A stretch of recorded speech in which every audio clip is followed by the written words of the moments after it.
Ma famille a appelé, pour me demander de les aider à payer l'avocat de mon frère. J'ai demandé ce qui s'était passé. Ils m'ont dit qu'ils me poursuivaient en justice. J'ai attendu la chute de la blague. Il n'y en avait pas. J'ai raccroché. 3 jours plus tard, l'avocat de mon frère m'a appelé directement. Je m'appelle Adam. J'ai 34 ans. Et si vous m'aviez dit il y a 1 an, que mon propre frère essaierait de me poursuivre en justice, tout en me demandant de payer pour l'avocat chargé de cette poursuite, je vous aurais ri au nez. Je vous aurais offert un verre d'eau, je vous aurais demandé si vous vous sentiez bien, puis j'aurais ri de nouveau, juste pour m'assurer que vous compreniez à quel point cela semblait absurde. Mais nous y voilà. La vie a une drôle de façon de faire de vous la chute de blague, dont vous ignoriez même l'écriture.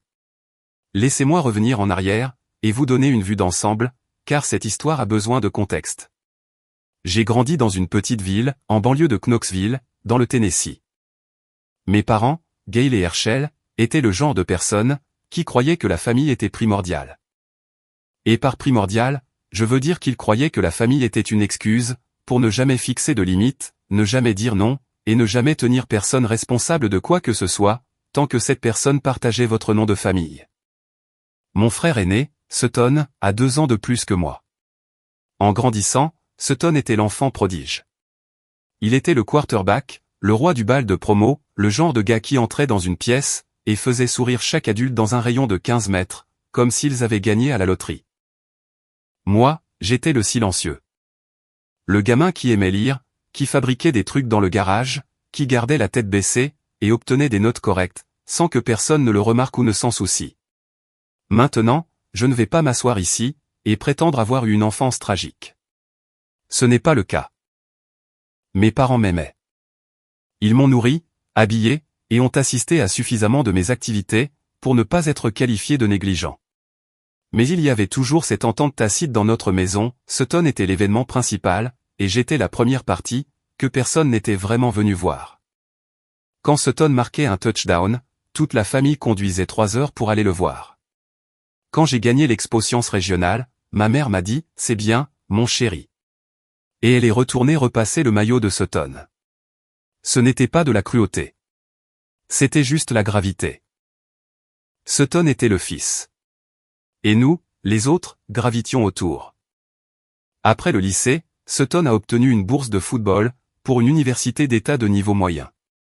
Il s'est bousillé le genou lors de sa 2e année, a abandonné ses études, et est rentré à la maison. Et c'est là que les choses commencent à devenir intéressantes. Car au lieu de se ressaisir, et de trouver un nouveau plan, Sutton s'est en quelque sorte arrêté. Il est retourné vivre chez nos parents. Il a pris de petits boulots ici et là, de l'aménagement paysager, du service au bar, et un bref passage dans la vente d'assurance, qui a duré exactement 11 jours. Mais rien ne durait, et personne dans ma famille ne semblait penser que c'était un problème. Sutton cherchait sa voie. Sutton traversait une période difficile. Sutton avait 23 ans, et jouait aux jeux vidéo dans sa chambre d'enfant, pendant que mes parents payaient son assurance auto. Mais bien sûr, il cherchait sa voie. Pendant ce temps, je suis allé au collège communautaire, j'ai été transféré à l'UT, et j'ai obtenu un diplôme en génie civil. Ce n'était pas prestigieux, mais j'ai travaillé d'arrache-pied. J'ai décroché un emploi dans une entreprise à Nashville, j'ai commencé au bas de l'échelle, et j'ai passé les 8 années suivantes à gravir les échelons. À 30 ans, j'étais chef de projet, supervisant des constructions commerciales de plusieurs millions. J'ai acheté une maison. J'ai rencontré ma femme, Jolene, lors du barbecue d'un ami.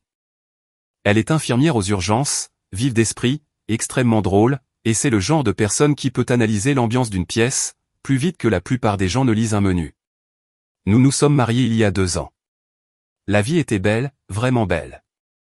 Mais voici le problème, quand on est le frère qui réussit, dans une famille qui vénère celui qui échoue. Vous devenez la banque. Pas officiellement, bien sûr. Personne ne vous assoit pour vous dire « Eh, Adam, puisque tu es celui qui a vraiment mis de l'ordre dans sa vie, nous allons avoir besoin de toi, pour financer les mauvaises décisions de tout le monde. » C'est plus subtil que cela. Cela commence par de petites demandes. Maman a besoin d'aide avec une facture de dentiste. Le camion de papa a besoin d'une nouvelle transmission. Sutton a besoin du premier et du dernier mois de loyer, car il déménage enfin. Et vous dites oui, parce que c'est votre famille, que vous les aimez, et que, honnêtement, vous en avez les moyens. Au cours d'environ 4 ans, j'estime avoir donné à ma famille une somme avoisinant les 45 000 euros. Au début, je ne tenais pas de compte précis, car qui fait ça avec sa famille? Jolène, par contre, le faisait. Que Dieu bénisse cette femme. Elle tenait un tableau de bord. Non pas parce qu'elle est froide ou calculatrice, mais parce qu'elle est infirmière aux urgences, et qu'elle documente tout. C'est dans son ADN. Quand elle m'a montré ce chiffre pour la première fois, j'ai cru qu'elle avait fait une erreur. Ce n'était pas le cas. Ce qui m'agaçait vraiment, ce n'était pas l'argent en soi. C'était l'attitude. Chaque fois que j'aidais, c'était accueilli avec cette énergie étrange, comme si je leur devais quelque chose. Comme si mon succès était une ressource familiale, et que j'étais égoïste, de ne pas la partager plus librement. Sutton, en particulier, avait ce don de me faire sentir que l'argent que je gagnais était, en quelque sorte, une propriété commune. Il disait des choses comme « ça doit être sympa ». Chaque fois que je mentionnais quoi que ce soit sur ma vie, une nouvelle voiture, ça doit être sympa. Des vacances avec Jolène, ça doit être sympa. Certains d'entre nous n'ont pas les moyens de quitter l'État. Une promotion, ça doit être sympa, d'avoir un travail qui paie vraiment. J'ai laissé couler pendant des années. Jolène n'arrêtait pas de me dire que je me comportais comme un paillasson. Et je continuais de lui répondre que c'était simplement comme ça que les familles fonctionnaient. Elle haussait un sourcil et disait « ce n'est pas comme ça que ma famille fonctionne ». Et je changeais de sujet, parce qu'au fond, je savais qu'elle avait raison. Le point de rupture a commencé à se profiler, il y a environ 18 mois. Sutton s'était lancé dans l'achat et la revente de voitures, acheter des épaves, les réparer, puis les revendre à profit. Sur le papier, ce n'était pas une mauvaise idée. Sutton a toujours été habile de ses mains. Le problème, c'est que la version de Sutton consistait à acheter des voitures qu'il n'avait pas les moyens de réparer, à les stocker sur un terrain qui ne lui appartenait pas, puis à me demander de l'argent, quand tout s'effondrait inévitablement. Il a fait couler 3 projets distincts, en l'espace d'environ 10 mois. Après l'effondrement du 3e, il m'a appelé, et m'a demandé 15 000 euros, pour investir dans un nouveau lot de voitures. J'ai dit non. Pour la première fois de ma vie d'adulte, j'ai dit non à mon frère. Et à sa réaction, on aurait cru que je venais d'annuler Noël. Il est resté silencieux au téléphone, pendant environ 10 secondes, ce qui, si vous connaissez Sutton, est fondamentalement une éternité. Puis il a dit, alors c'est comme ça. Je ne vaux pas 15 000 balles pour toi. J'ai essayé d'expliquer que ce n'était pas une question de sa valeur. C'était une question de schéma répétitif. Que je lui avais déjà donné des dizaines de milliers d'euros, et que rien de tout cela n'avait abouti. Que je l'aimais, mais que je ne pouvais pas continuer à jeter l'argent par les fenêtres. Il m'a raccroché au nez. Je n'ai pas eu de ses nouvelles pendant 2 semaines. Et puis, j'ai reçu l'appel téléphonique qui a déclenché le chapitre le plus bizarre de ma vie. C'était ma mère. Elle faisait ce truc qu'elle fait toujours, où sa voix devient toute douce et prudente, comme si elle annonçait un diagnostic en phase terminale. Adam, mon chéri, nous devons parler de quelque chose. Sutton est dans une situation un peu délicate, et il a besoin d'aide pour des frais de justice. J'ai demandé ce qui s'était passé. Était-il dans les ennuis? Avait-il été arrêté en état d'ivresse? Avait-il percuté quelqu'un? Ma mère a fait une pause, puis elle a dit, « Il te poursuit en justice, mon grand. Il dit que tu lui dois de l'argent, suite à un accord commercial. Il a déjà un avocat, mais l'avocat a besoin d'une provision, et Sutton n'en a pas les moyens. Donc, nous espérions que tu pourrais aider à couvrir ses frais. » Je suis resté là, le téléphone collé à mon oreille, à attendre la chute de la blague. J'ai vraiment ri. Pas un vrai rire, mais plutôt le son que fait votre cerveau, lorsqu'il essaie de redémarrer après une erreur catastrophique. Mon frère me poursuivait en justice, et ma famille voulait que je paie pour ça. J'ai dit à ma mère que je devais y aller, et j'ai raccroché. 3 jours plus tard, l'avocat de mon frère m'a appelé directement, et c'est là que j'ai réalisé que ce n'était pas juste Sutton qui faisait un drame. C'était réel. L'homme à l'autre bout du fil était très réel, très professionnel, et très sérieux. Et le chiffre qu'il a mentionné, m'a fait tomber l'estomac dans les talons. L'avocat s'appelait Grady Tate. Je m'en souviens, parce que ça sonnait comme un personnage de thriller juridique, ce qui semblait approprié, étant donné que ma vie en était apparemment devenue un. Il s'est présenté, a dit qu'il représentait mon frère Sutton dans une affaire civile, puis m'a balancé le chiffre, 200 000 euros. Mon frère me réclamait 200 000 euros en justice. J'ai carrément éloigné le téléphone de mon oreille, et je l'ai regardé, comme si l'appareil lui-même m'avait trahi. Puis je l'ai remis à mon oreille, et j'ai dit, je suis désolé. Pouvez-vous répéter cela? Il a répété. 200 000 euros de dommages et intérêts, pour ce qu'il a décrit comme un accord de partenariat verbal, lié à une entreprise d'achat-revente de voitures, que Sutton prétendait que j'avais soutenu financièrement, puis abandonné, lui causant des pertes financières importantes. Et une détresse émotionnelle. Une détresse émotionnelle. Mon frère, qui avait la palette émotionnelle d'un ventilateur de plafond, revendiquait une détresse émotionnelle. J'ai dit à Grady, que je n'avais aucune idée de ce dont il parlait, qu'il n'y avait aucun partenariat, aucun accord, et que chaque euro que j'avais jamais donné à Sutton était un cadeau, et non un investissement. Grady a répondu, très poliment, que son client voyait les choses différemment, et que je recevrais des documents officiels, d'ici la fin de la semaine. Puis il m'a souhaité une bonne soirée, et a raccroché. Je suis resté assis dans mon bureau, à la maison, pendant un long moment après cet appel. Jolene m'y a trouvé environ 1 heure plus tard, en train de fixer mon bureau, comme s'il m'avait personnellement offensé. Elle m'a demandé ce qui n'allait pas.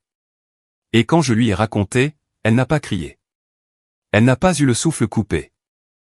Elle a juste fermé les yeux, pris une profonde inspiration, et a dit, je vais avoir besoin que tu me répètes ça, mais plus lentement, car je veux m'assurer, que je suis furieuse pour la bonne raison. Je le lui ai répété. Elle était furieuse, pour la bonne raison. Voici ce que la plainte de Sutton affirmait. Il alléguait que, 2 ans auparavant, lorsque je lui avais donné 12 000 euros pour sa deuxième tentative de revente de voiture, j'avais verbalement accepté d'être son partenaire commercial. Que l'argent n'était pas un don, mais un apport en capital. Que j'avais promis de continuer à financer l'opération, et que lorsque je me suis retiré, j'avais provoqué l'échec de l'entreprise, entraînant une perte de revenus, des dettes, et, encore une fois, une détresse émotionnelle. Il voulait 200 000 euros, pour couvrir ce que l'entreprise aurait dû gagner, plus les dommages et intérêts. Or, quiconque doté d'un tronc cérébral fonctionnel, pouvait voir que c'était un non-sens. Il n'y avait pas de partenariat. Il n'y avait pas d'accord. J'avais donné de l'argent à mon frère, de la même manière que vous donneriez 20 euros à un ami, qui a oublié son portefeuille au déjeuner. Sauf que je l'avais fait environ 200 fois, et que le déjeuner avait coûté 45 000 euros. Mais Sutton avait apparemment trouvé un avocat, prêt à prendre l'affaire. Et dans notre système judiciaire, c'est tout ce dont vous avez besoin, pour rendre la vie de quelqu'un, très inconfortable. J'ai appelé mes parents le lendemain, dans l'espoir que, peut-être, juste peut-être, ils auraient retrouvé la raison. Mon père a répondu. Je lui ai demandé s'il savait ce que faisait Sutton. Il a dit que oui.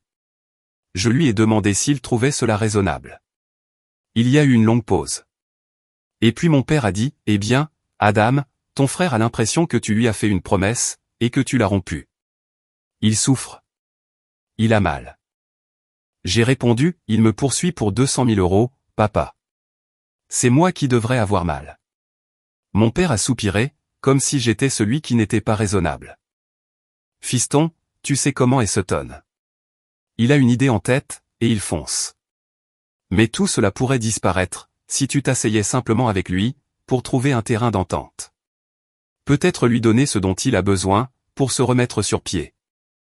Ce dont il a besoin pour se remettre sur pied, c'est d'une bonne dose de réalité, pas de mon chéquier, ai-je rétorqué. Mon père a gardé le silence. Puis il a dit une chose, que je n'oublierai jamais, tant que je vivrai. Il a dit, Adam, tu as toujours eu la vie plus facile que ton frère. Tu es allé à l'université. Tu as eu le bon travail. Tu as épousé une fille merveilleuse. Sutton n'a pas eu toutes ces opportunités. La moindre des choses, c'est de l'aider quand il est au plus bas. La moindre des choses. Comme si j'étais resté assis sur un trône, à manger des raisins, pendant que mon frère souffrait. Comme si mon diplôme d'ingénieur, était tombé du ciel, et avait atterri sur mes genoux. Comme si Jolene, s'était présentée à ma porte, avec un ruban sur la tête. Tout ce que j'avais, je l'avais construit. Brique par brique, nuit blanche après nuit blanche, week-end manqué après week-end manqué. Mais aux yeux de ma famille, j'avais simplement eu de la chance. Et Sutton avait été malchanceux.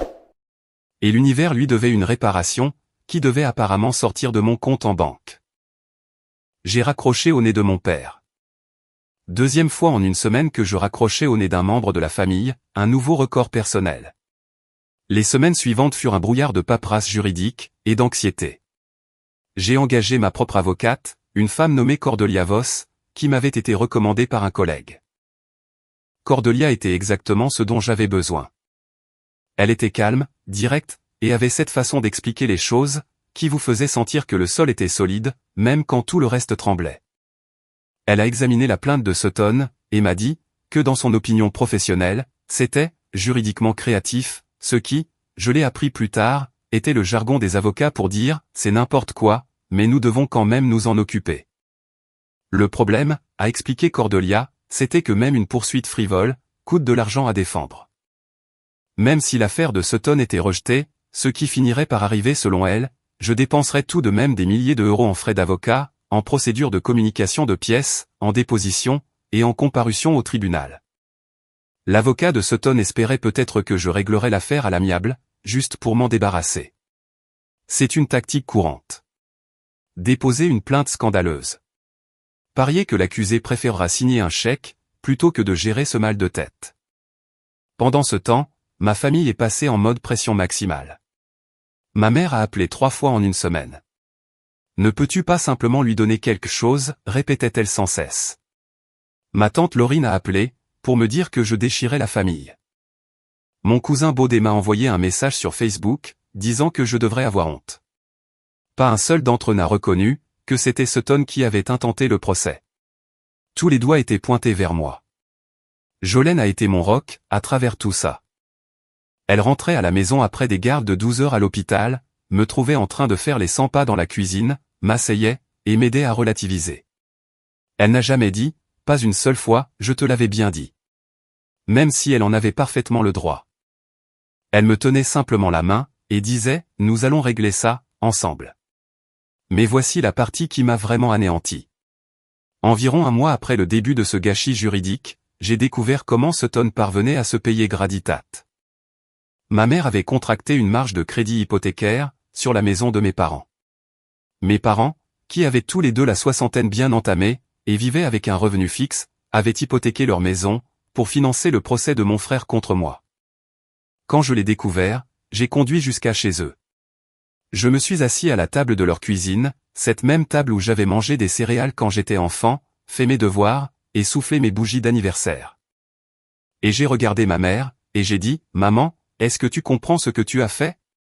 Si cette affaire tourne mal, et ça va arriver, vous pourriez perdre cette maison. » Ma mère s'est mise à pleurer, mais elle n'a pas pleuré parce qu'elle réalisait avoir fait une terrible erreur.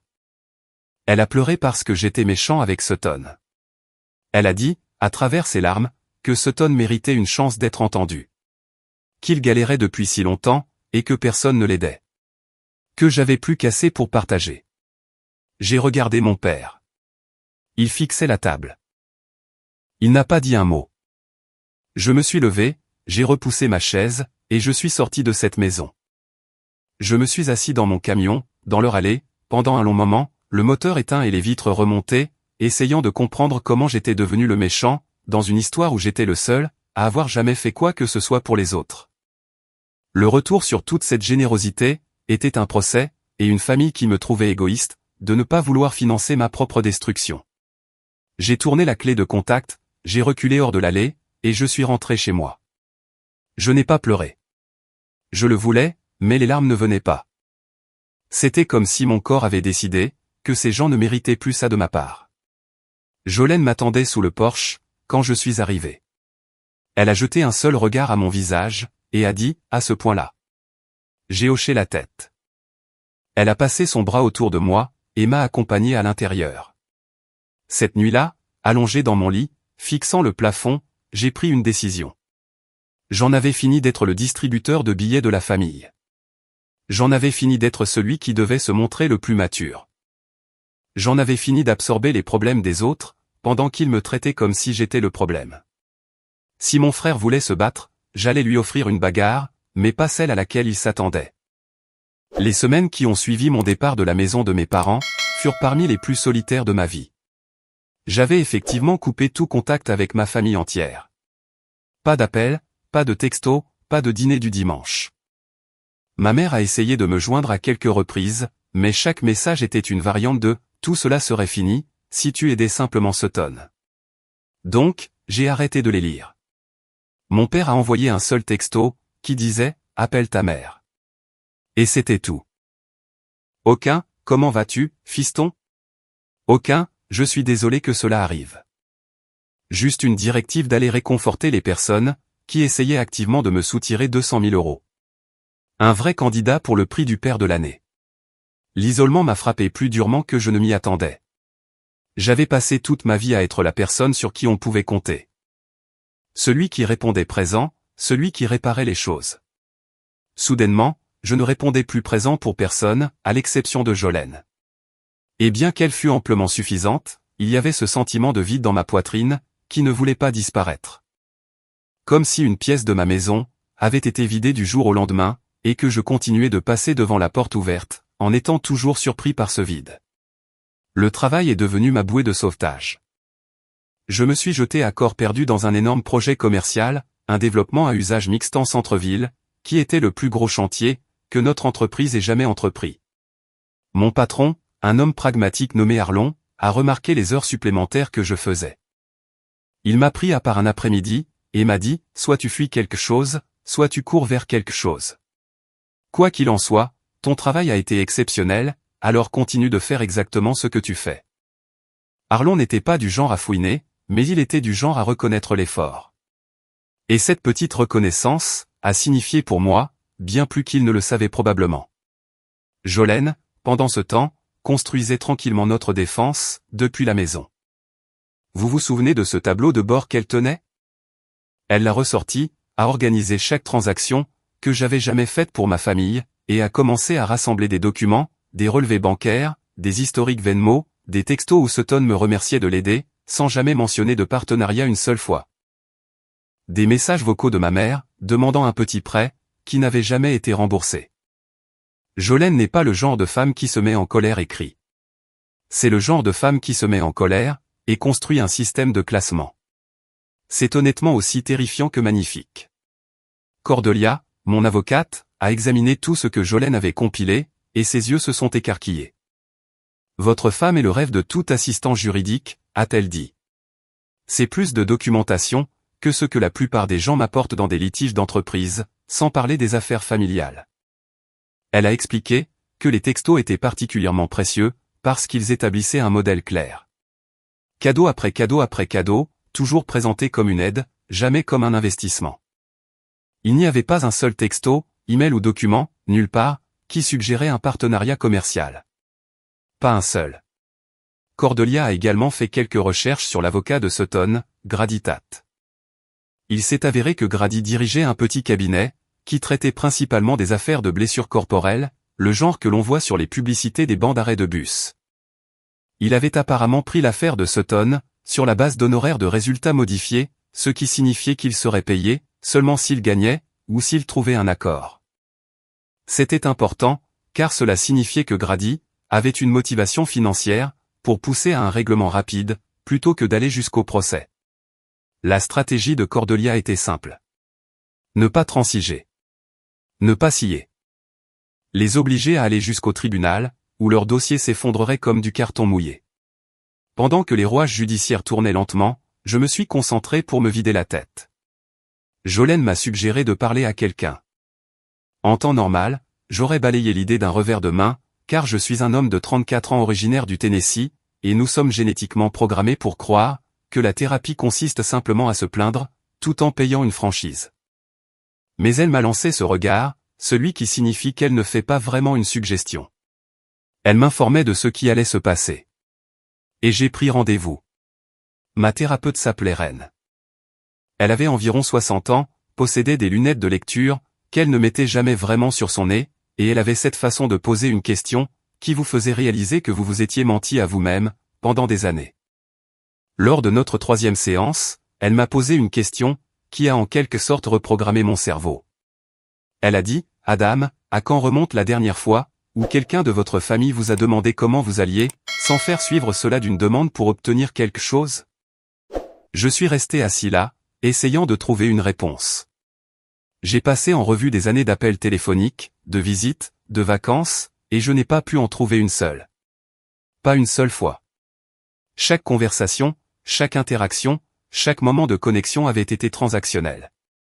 Ils appelaient, quand ils avaient besoin de quelque chose. Ils étaient chaleureux, quand ils voulaient quelque chose. Et le reste du temps, j'étais un bruit de fond. Réaliser cela ne m'a pas rendu triste. Cela m'a rendu furieux. Mais c'était une fureur saine. Le genre de fureur, qui ne vous donne pas envie de casser des choses.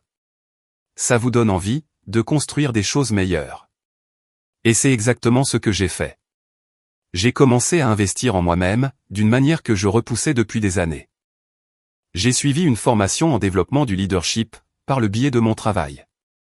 J'ai obtenu une certification, dans une méthodologie spécialisée en gestion de projet, qui m'a placé dans une catégorie professionnelle différente. Arlon l'a remarqué, et a commencé à m'inclure dans les présentations aux clients, une chose habituellement réservée aux associés principaux. J'étais doué pour ça, en plus. Je pouvais analyser une pièce, expliquer des concepts d'ingénierie complexes en termes simples, et donner aux clients la certitude que leur bâtiment de 30 millions d'euros était entre de bonnes mains. Au bout de mon 6e mois de rupture familiale, j'ai été promu au poste de partenaire associé. Mon salaire a augmenté de 40%. Jolène et moi avons commencé à parler d'acheter une maison plus grande, et peut-être de fonder une famille. Jolène et moi avons également commencé à nous construire le genre de vie sociale, que je n'avais jamais vraiment eu. Quand vous passez votre vingtaine, et le début de votre trentaine, à être l'assistant désigné pour votre famille biologique, vous ne laissez pas beaucoup de place pour les amitiés. Mais maintenant, avec ce poids en moins, nous avions du temps. Nous avons commencé à inviter des gens à dîner. Mon collègue Ahmet, et sa femme Roselyne, sont devenus des amis proches. Notre voisine Léa, une enseignante à la retraite, avec l'esprit le plus vif que j'ai jamais rencontré, est devenue comme une tante non officielle pour nous deux. J'ai rejoint une ligue de softball du week-end, avec des gars de l'entreprise.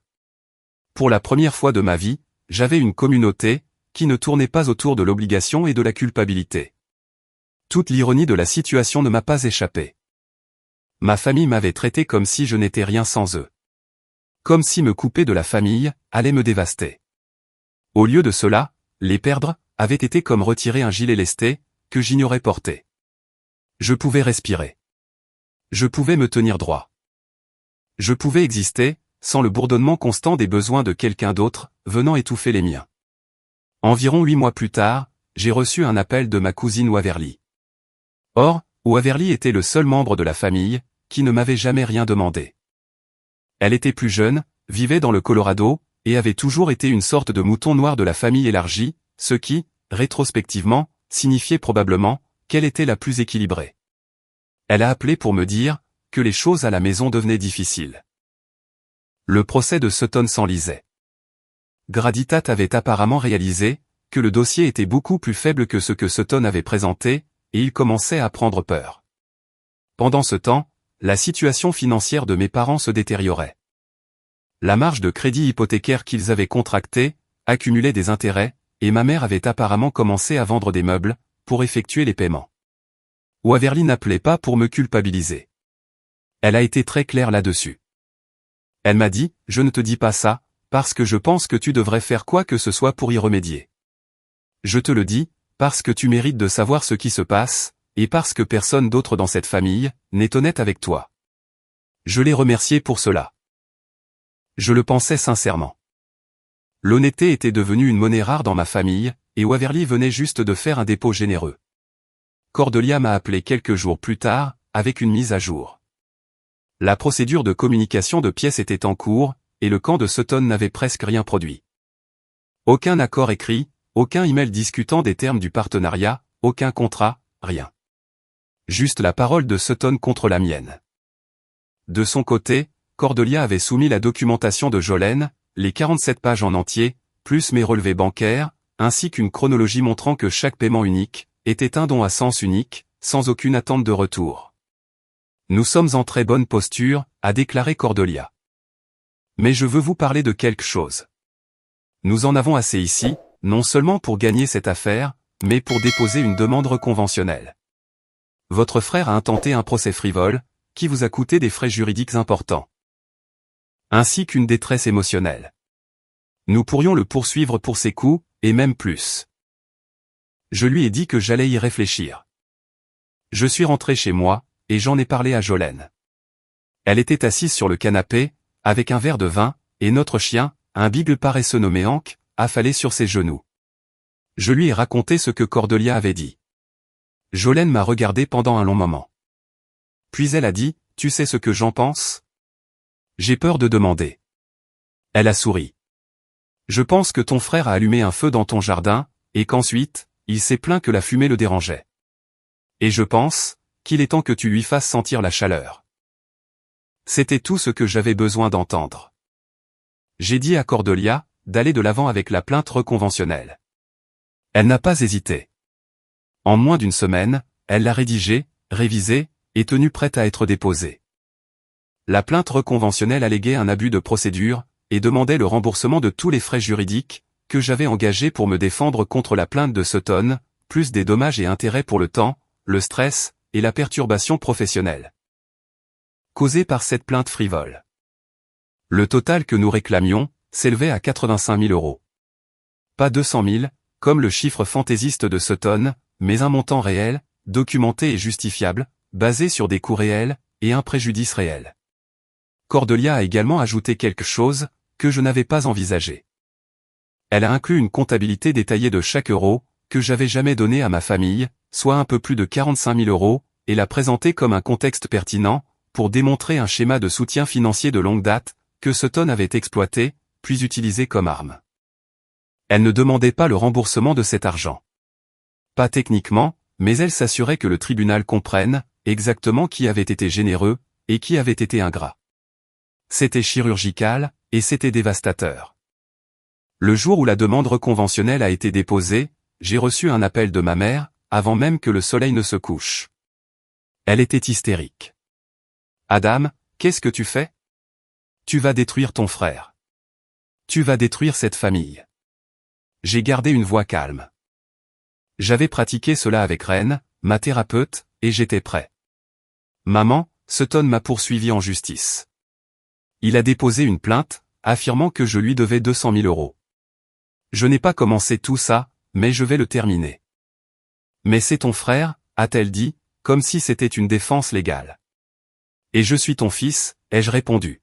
« Mais ça ne t'a pas empêché de contracter un prêt sur ta maison, pour l'aider à s'en prendre à moi. Donc, je pense que nous avons dépassé le stade où les titres familiaux signifient grand-chose, tu ne crois pas ? » Elle n'avait pas de réponse à cela. Elle a juste pleuré, et a raccroché. J'ai senti quelque chose se tordre dans mes tripes, mais je ne l'ai pas rappelé. Il y a une différence entre la culpabilité et le deuil. Et ce que je ressentais, c'était le deuil. Le deuil de la famille que j'aurais aimé avoir. Le deuil de la version de ma mère, qui aurait dit à Sutton qu'il avait tort, et qu'il devait arrêter ses bêtises. Cette version n'existait pas, et je devais arrêter de la pleurer. Au cours des semaines suivantes, les choses ont commencé à s'accélérer. Cordelia avait demandé une déposition de Sutton, et la date était fixée.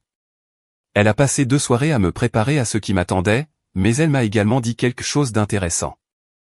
Elle avait parlé avec Grady Tad de manière informelle, d'avocat à avocat, et elle a dit qu'il semblait fatigué. Pas fatigué comme s'il avait travaillé dur, mais fatigué comme un homme, qui avait réalisé qu'il poussait un rocher au sommet d'une colline, et que ce rocher était fait de vent. Je pense que Grady sait que cette affaire est vouée à l'échec, m'a dit Cordelia. Il l'a prise, en pensant que vous trouveriez un accord rapidement. Nous n'avons pas transigé. Maintenant, ça fait des mois qu'il est dessus. Il a fait un tas de travail à ses propres risques, et la communication des pièces n'a rien produit. Qui puisse aider son client? Il va commencer à chercher une porte de sortie. C'était une bonne nouvelle, mais je ne comptais pas sur l'abandon de Grady. Sutton avait le don de convaincre les gens de continuer, bien au-delà de la limite du raisonnable. Il l'avait fait avec nos parents. Il l'avait fait avec chaque entreprise ratée. Il convaincrait Grady d'aller de l'avant, s'il le pouvait. Ce que Sutton ignorait, c'est que j'avais un as dans ma manche. En mai, mon collègue et ami proche m'avait présenté à son beau-frère, un jury comptable nommé Sullivan Price. Sullivan était le genre de gars qui trouvait de la joie dans les feuilles de calcul, de la même manière que certains trouvent de la joie dans les couchers de soleil. Il était méticuleux, obsédé par les détails, et légèrement terrifiant, de la meilleure des manières possibles. J'ai engagé Sullivan pour faire une analyse financière complète des entreprises d'achat-revente de voitures de Sutton. Les 3. Sullivan est revenu 2 semaines plus tard, avec un rapport de 40 pages, absolument accablant. Voici ce qu'il a découvert. Dans le premier projet de revente, Sutton avait acheté 3 véhicules, en utilisant l'argent que je lui avais donné. Il en a vendu un à perte, en a mis un à la casse, et le troisième était toujours sur un parking de stockage, accumulant des frais. Perte totale pour moi, environ 8 000 €. Dans le deuxième projet, celui au centre du procès, Sutton avait acheté 5 véhicules. Il en avait réparé et vendu 2 avec un modeste profit, environ 3 000 € au total. Mais il avait dépensé la majeure partie des 12 000 € que je lui avais donnés, non pas pour des voitures, mais pour des dépenses personnelles. Une nouvelle télévision, des vacances à Myrtle Beach avec sa petite amie de l'époque, Tété, et je ne l'invente pas, un kit de brassage de bière à domicile, qu'il a utilisé exactement une fois. Les 3 autres voitures sont restées intactes, et ont finalement été saisies par le propriétaire du terrain, pour non-paiement des frais de stockage. Le troisième projet, celui que j'avais refusé de financer, n'a jamais décollé. Sutton n'avait aucun inventaire, aucun capital, et aucun plan d'affaires. Sullivan a conclu que même si j'avais donné à Sutton les 15 000 € qu'il avait demandé, il n'y avait aucun modèle économique viable, qui aurait généré les 200 000 € de revenus, que Sutton réclamait comme dommage. Selon les mots de Sullivan, les chiffres de revenus projetés, dans la réclamation du plaignant, ne correspondent à aucune réalité financière raisonnable. J'ai lu cette ligne à voix haute à Jolene. Elle a ri si fort, qu'elle a réveillé Hank. Cordelia a ajouté le rapport de Sullivan à notre dossier de preuve. L'affaire était en béton. Sutton n'avait aucun accord de partenariat, aucune documentation, aucune projection financière crédible, et un historique clair de mauvaise utilisation des fonds que je lui avais donnés. En plus de cela, ma plainte reconventionnelle était soutenue par chaque reçu, chaque relevé bancaire, et chaque texto, prouvant ma générosité, et son ingratitude. Mais c'est là, que les choses ont pris une nouvelle tournure. Environ une semaine avant la déposition de Sutton, j'ai reçu un appel de Waverly, depuis le Colorado. Elle avait l'air nerveuse. Elle m'a dit que Sutton l'avait appelé alors qu'il était ivre, fulminant sur la façon dont je ruinais sa vie. Mais au milieu de sa diatribe, il avait laissé échapper quelque chose. Il a avoué à Waverly que tout ce procès avait été l'idée de sa petite amie. Pas Tété, la copine de Myrtle Beach, mais une nouvelle, une femme nommée Darla, que Sutton fréquentait depuis environ 6 mois. Selon Waverly, Darla avait dit à Sutton qu'il avait droit à la moitié de tout ce que je possédais, parce que j'avais construit ma carrière, grâce au soutien de ma famille. Que l'argent que je lui avais donné prouvait que nous étions partenaires, et que je lui devais bien plus. Waverly a dit, Adam, je pense que cette Darla lui a monté la tête depuis le début. Sutton n'est pas assez intelligent pour inventer un procès tout seul. Il sait à peine faire fonctionner un micro-ondes. J'ai remercié Waverly, et j'ai immédiatement appelé Cordelia. Elle était très intéressée. Elle a fait quelques recherches, et a découvert que Darla avait un passif. Elle avait été impliquée dans 2 poursuites civiles antérieures, toutes 2 contre d'anciens partenaires, et toutes 2 alléguant des accords commerciaux informels, qui n'avaient jamais été documentés. L'une avait été rejetée, l'autre s'était conclue par un accord pour une petite somme. C'était un schéma classique. Darla trouvait des hommes qui avaient accès à de l'argent, soit le leur, soit celui de leur famille, et elle utilisait le système judiciaire comme une arme, pour en extraire une partie. Cordelia vibrait littéralement d'énergie. Cela change entièrement le récit, a-t-elle dit. Votre frère n'est pas seulement un proche ingrat. C'est un pion manipulé par quelqu'un, qui fait cela de manière professionnelle, et je peux le prouver. Elle a rédigé une demande modifiée, qui incluait l'historique des litiges de Darla, et l'aveu de Sutton à Waverly, confirmant que le procès était son idée à elle. Waverly a accepté de fournir une déclaration sous serment. Ma cousine, le seul membre de la famille à être resté honnête, était sur le point d'aider à faire s'effondrer tout ce château de cartes. La déposition était prévue pour un mardi. Cordelia m'a dit de porter un costume, d'être calme, d'en dire le moins possible, et de la laisser parler. Vous êtes le frère stable et couronné de succès, qui a tout donné, et qui a été poursuivi en justice pour ça, a-t-elle dit. C'est l'histoire, et c'est la vérité, ce qui est encore mieux. La veille au soir de la déposition, Jolène et moi étions assis, sur notre porche arrière. Hank dormait à nos pieds. L'air était chaud, et le quartier était calme. Jolène s'est penchée et a dit, « Tu sais, il y a un an, tu étais assis à la table de la cuisine de tes parents, à les supplier d'entendre raison. Demain, tu vas entrer dans une pièce, et ton frère va devoir te regarder dans les yeux, pour expliquer pourquoi il pensait que tout cela était une bonne idée. » J'ai hoché la tête. « Comment te sens-tu » a-t-elle demandé. J'y ai réfléchi pendant une seconde. « Prêt » ai-je répondu. « Je me sens prêt. » Et je le pensais. La déposition s'est tenue au cabinet de Cordelia, dans une salle de conférence, avec des baies vitrées et une longue table en chêne. Je suis arrivé en avance, portant un costume bleu marine que Jolène avait choisi, en me sentant prêt. Sutton est arrivé avec 15 minutes de retard. Il avait l'air amoché, pas de manière dramatique, mais de la façon dont on a l'air, quand on prend de mauvaises décisions depuis longtemps, et que l'addition commence à tomber. Il avait perdu du poids. Ses vêtements lui tombaient mal. Il est entré avec Grady Tate, qui ressemblait à un homme, regrettant profondément d'être sorti de son lit ce matin-là. Et Darla, que je voyais en personne, pour la première fois. Elle était mince, sophistiquée, et avait ce genre de regard perçant, qui catalogue tout ce qui se trouve dans une pièce, dans les 3 premières secondes. Elle n'était pas là en tant que partie légale. Elle était là en tant que soutien moral, soi-disant. Cordelia l'a remarqué immédiatement et n'a rien dit, mais je pouvais voir qu'elle avait pris note. La déposition a commencé, avec Grady me posant des questions. Il a essayé d'établir que j'avais été impliqué, dans les décisions commerciales de Sutton, que j'avais assisté à des réunions concernant l'achat de voitures, que j'avais donné mon avis sur les véhicules à acheter. J'ai répondu honnêtement à chaque question. Non, je n'avais jamais assisté à une réunion. Non, je n'avais jamais donné d'avis sur l'inventaire. Non, je n'avais jamais vu de plan d'affaires, parce qu'il n'y en avait pas. Oui, j'avais donné de l'argent à Sutton. Non, ce n'était pas un investissement. C'était un cadeau. À chaque fois, Grady insistait, essayant de trouver un angle d'attaque. N'est-il pas vrai que vous avez dit à votre frère, et je cite, « Je crois en ce que tu fais » ? J'ai probablement dit quelque chose comme ça, ai-je répondu. De la même manière que vous dites à un ami, que sa nouvelle coupe de cheveux lui va bien, même si ce n'est pas le cas. Ça s'appelle être d'un grand soutien. Ce n'est pas un contrat contraignant. J'ai vu Cordelia réprimer un sourire. Ensuite, ce fut le tour de Cordelia. Et c'est là, que les choses sont passées d'inconfortables à dévastatrices. Elle a commencé par les registres financiers.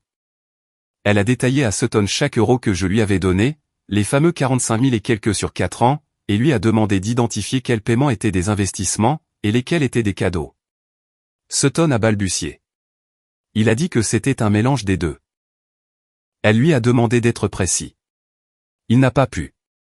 Elle lui a montré ses propres textos, ceux où il avait écrit des choses comme « Merci de m'avoir aidé, frérot » et « J'apprécie vraiment le prêt. Je te rembourserai quand je pourrai. » Elle a demandé si cela ressemblait aux mots d'un partenaire commercial, ou à ceux d'un membre de la famille recevant de l'aide. Je ne sais pas. C'est juste ma façon de parler, a dit Sutton. Exactement, a dit Cordelia. Vous parlez comme quelqu'un qui a reçu des cadeaux, parce que c'est ce qu'ils étaient. Elle est ensuite passée au rapport jury comptable de Sullivan. Elle a détaillé à Sutton les finances de chaque projet de revente de voitures, et l'a regardé essayer d'expliquer comment une entreprise, qui avait perdu de l'argent sur 2 de ses 3 tentatives, allait, d'une manière ou d'une autre, générer 200 000 € de profit. Sutton ne pouvait pas l'expliquer. Il n'arrêtait pas de regarder Darla, qui était assise au fond de la pièce, les bras croisés, et la mâchoire serrée. Puis, Cordelia a abattu sa dernière carte. Elle a évoqué l'historique des litiges de Darla. Elle n'a accusé personne de quoi que ce soit directement. Elle a simplement présenté les faits. 2 poursuites antérieures avec des structures presque identiques, des réclamations commerciales informelles, aucune documentation, et des demandes de gros règlements. Elle a demandé à Sutton s'il était au courant de cela. Sutton a cligné des yeux. Je ne sais pas de quoi vous parlez.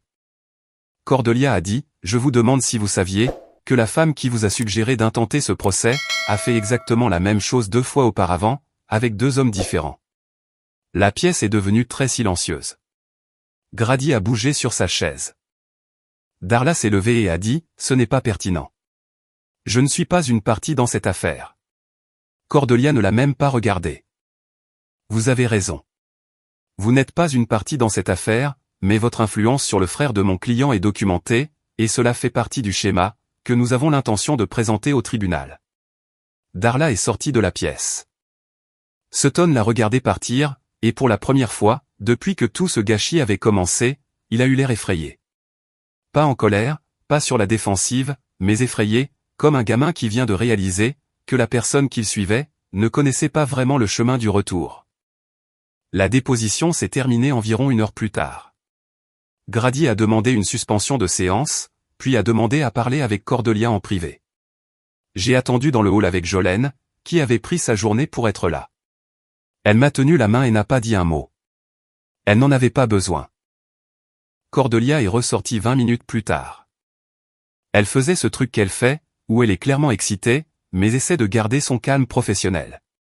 Elle s'est assise en face de nous, et a dit, Grady veut trouver un accord. J'ai haussé un sourcil. Leur camp veut trouver un accord. Plus précisément, Grady veut se retirer. Il a dit à Sutton, qu'il ne croyait pas que l'affaire puisse être gagnée, et il lui a recommandé d'abandonner complètement les poursuites. Sutton fait apparemment de la résistance, mais Grady en a fini. Il se retire en tant que conseiller. Et notre demande conventionnelle, ai-je demandé. C'est la partie intéressante, a répondu Cordelia. Grady sait que si nous poursuivons la demande conventionnelle, Sutton va vous devoir de l'argent qu'il n'a pas. Il a suggéré une résolution. Sutton abandonne ses poursuites, nous abandonnons les nôtres, et c'est terminé. Une rupture nette. J'y ai réfléchi pendant 1 minute. Jolene a serré ma main. J'ai regardé Cordelia, et j'ai dit, non. Les 2 femmes m'ont regardé. J'ai dépensé plus de 30 000 €, pour me défendre contre une poursuite qui n'aurait jamais dû être intentée. J'ai ajouté, j'ai dépensé 45 000 €, au cours des 4 dernières années, pour soutenir une famille, qui m'a remboursé, en essayant de financer l'attaque judiciaire de mon frère contre moi. Je ne m'en irai pas les mains vides. Je veux récupérer mes frais de justice. Chaque centime. Cordelia a hoché la tête. Je peux faire en sorte que ça arrive. Et c'est ce qu'elle a fait. La résolution finale est tombée 3 semaines plus tard. Sutton a abandonné ses poursuites. En échange de l'abandon de notre demande conventionnelle, Sutton a accepté un remboursement échelonné de mes frais de justice, soit environ 32 000 €, payable sur 4 ans. Cela a été mis par écrit, signé par les 2 parties, et déposé auprès du tribunal. S'il manquait un paiement, je pourrais réactiver la demande conventionnelle, avec des intérêts. Cordelia s'en était assurée, mais l'argent n'était pas la vraie récompense. La vraie récompense, c'était ce qui s'est passé, après que Darla a disparu de la vie de Sutton, quelques jours après la déposition, vraisemblablement pour trouver sa prochaine cible. Sans elle pour lui monter la tête, Sutton a traversé une période de ce que ma thérapeute reine appellerait, une clarté douloureuse. Cela lui a pris du temps, mais environ 3 mois après l'accord, j'ai reçu une lettre par la poste. Pas un texto, pas un appel téléphonique, mais une lettre manuscrite. C'était de Sutton, longue de 2 pages, et écrite avec cette écriture brouillonne, dont je me souvenais de l'époque où nous étions enfants. Il ne s'est pas cherché d'excuses. Il a dit qu'il avait honte. Il a dit qu'il avait passé tellement de temps à être jaloux de moi, qu'il s'était convaincu que je lui devais quelque chose, et que, quand quelqu'un était venu valider cette croyance, il s'y était accroché, parce que c'était plus facile, que d'admettre que ses problèmes venaient de lui. Il a dit qu'il ne s'attendait pas à être pardonné. Il voulait juste que je sache qu'il était désolé. J'ai lu cette lettre 3 fois. Puis, je l'ai pliée, et je l'ai rangée dans le tiroir de mon bureau. Je n'ai pas pardonné à Sutton. Pas entièrement. Le pardon n'est pas un interrupteur, et certaines choses prennent du temps, mais j'ai quand même répondu. Je lui ai envoyé un petit mot, disant que j'avais lu sa lettre, que j'appréciais son honnêteté, et que la porte n'était pas fermée, mais qu'elle resterait majoritairement close, pendant un certain temps. Il a respecté cela. Mes parents, c'est une autre histoire. Ma mère a fini par appeler pour s'excuser. Une sorte d'excuse, qui est en réalité, juste une renégociation. Je suis désolé que les choses aient autant dégénéré, mais tu sais, nous essayons juste d'aider Sutton. Je lui ai dit que je l'aimais, mais que je n'étais pas prêt à faire semblant que tout allait bien. Nous nous parlons de temps en temps maintenant. Des appels courts, des banalités de surface. Mon père ne s'est toujours pas excusé. Je ne pense pas qu'il le fera un jour. Quant à moi, je m'épanouis. Jolene et moi avons acheté une maison plus grande au printemps dernier, une maison de style craftsman avec un porche enveloppant, dont elle est tombée amoureuse à la seconde où elle l'a vu. Je suis devenu associé principal du cabinet. Hank est toujours le big le plus paresseux d'Amérique du Nord. Waverly est venu nous rendre visite le mois dernier, et a passé tout le week-end à rire avec Jolene, de choses que je n'étais apparemment pas censé entendre. J'ai Emmett et Roslyn, Leia juste à côté, et mes gars du softball le week-end. J'ai une vie que j'ai construite, non pas parce que quelqu'un me l'a donnée, ni parce que j'ai eu de la chance, mais parce que j'ai travaillé pour l'avoir, et que je l'ai protégée, lorsqu'elle a été menacée. Et Sutton, eh bien, il fait ses paiements à temps, chaque mois. Il a décroché un emploi stable dans un atelier de carrosserie, et d'après ce que Waverly me dit, il est en fait plutôt doué, quand il n'essaie pas d'être un entrepreneur. Peut-être qu'un jour, nous serons assis sur mon porche, et que nous rirons de tout ça. Ou peut-être pas. Mais quoi qu'il en soit, je sais au moins ceci. Je ne suis le distributeur automatique de personne. Je ne suis le plan B de personne. Et si jamais quelqu'un essaie de me poursuivre en justice à nouveau, j'ai une femme armée d'un tableau Excel, une avocate qui a du cran, et un jury comptable, qui prend un malin plaisir à détruire les mauvais calculs. Je pense que je m'en sortirai très bien.